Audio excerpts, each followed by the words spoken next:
Hey, it's Mazzy, and welcome back to Friday Lakeside Chat here on beautiful Lake Washington. It's about 5:30 p.m. It's 68 degrees here. If you care for the weather report, what a beautiful place, right? You probably noticed that I have been showcasing some music from the 1990s. I did one video already that's been posted, another one coming this weekend, of artists that released albums for the very first time, more or less, in the 1990s. And basically, because of that, pretty much everything I showed that was a CD compact disc centric video and presentation, and I love that. But when I was looking and pulling records and looking at the lists of records in the 90s, one really stood out for me, and it's 30 years old, 1995. And I looked through that year. Oasis came out that year, Alison Morissette, let's see, the Foo Fighters, who I still to this day consider probably the most boring rock band that I've ever experienced. I did buy that first CD and eventually I got rid of it. Just my take, my personal take, one man's opinion. Doesn't mean it's right, it's just mine, and that's all that matters in this video. But a record that I really loved, and to this day I love, and it was 20 years into this artist's career, so I definitely would not have included it in any of those videos. It is Emmylou Harris's Wrecking Ball. Now, this was a game changer. Her first record came out in 1975.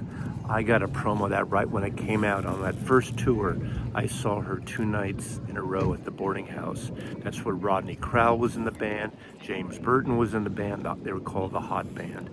And for all the years, I kept up with her records.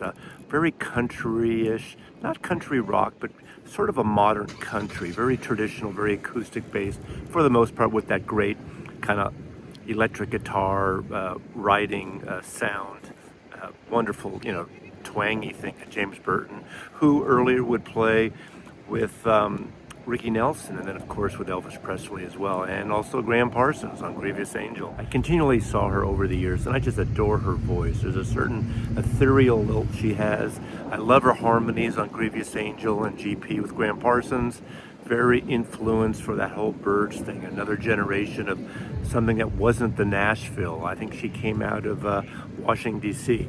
But just shy of turning 50, I think she was like 47, 48 when she did this album. Now, this is an expanded edition on Non Such. It came out in 2014 that has a DVD documentary on Wrecking Ball. But this was a game changer for her. Not only did it sell well, it got amazing reviews, and it was so different. Produced by Daniel Lanois.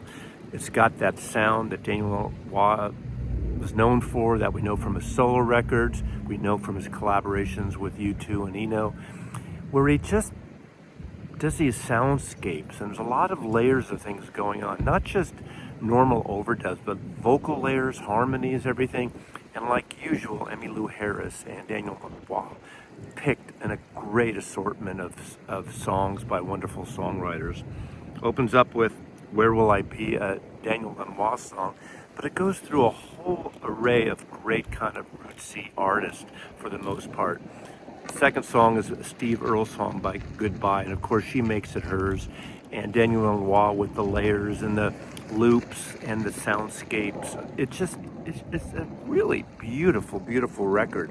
Now, the track 4 is Wrecking Ball, the title track, written by Neil Young, and Neil comes in during the chorus and sings that beautiful harmony with her. Of course, Emmylou Harris has been on several Neil Young albums over the years, so they've have a great kind of sense, and I love when Neil Young collaborates with a female vocalist on certain things. Everyone from Linda Ronstadt to obviously Emmylou Harris and so many others over the years. Going Back to Harlan is an exquisite song, very descriptive of a place, written by Anna McGarrigle, obviously the McGarrigle sisters, and then it slips into Every Grain of Sand, a Bob Dylan song. So even if there are major writers here, they're not picking the typical songs that everyone covers. I'm not sure how many people have covered Every Grain of Sand, but it was certainly not one of the big Dylan numbers that is an obvious choice on here. May This Be Love. a Jimi Hendrix song. You almost don't even know it was a song written by Jimi Hendrix there, and it's so beautiful. Sweet Old World is also one of my favorites, Lucinda Williams. And I think back then, I just barely knew of Lucinda Williams. I knew she did a folk record early on a Folkways record, but this is before she did Cartwheel on a Gravel Road, which is one of my favorite records. But of course, what a great songwriter, great interpreter, great kind of crossover, more in a rock vein, obviously, than Emmylou Harris. And then, of course, Gillian Welch's Orphan Girl. Gillian Welch had a bunch of CDs that came out at the time, and I just bought all her records. Now, isn't it rude when someone like parks right next to you and has their radio blasting all this time? So I may have to cut this and do it at another time, another place. How rude is that? Come on, it's a beautiful sunset, and you're blasting your records in your freaking Toyota. Okay? Give me a break.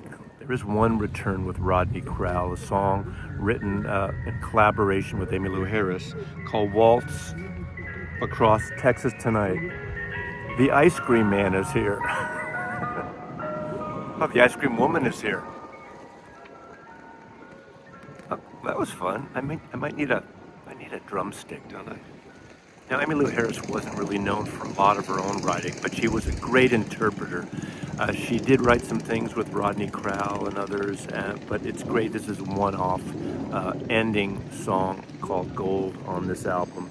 It's just a beautiful, beautiful record. Disc 2 of this particular edition, it has Deeper Well, the Wrecking Ball outtakes.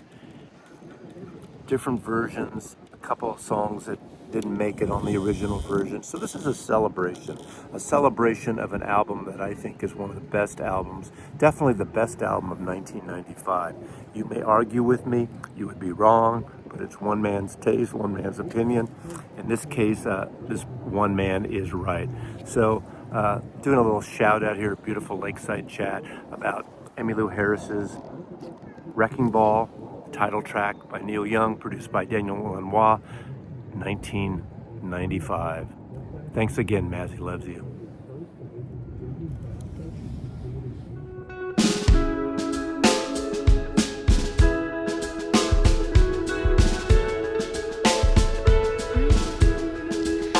All the streets are cracked, and there's glass everywhere.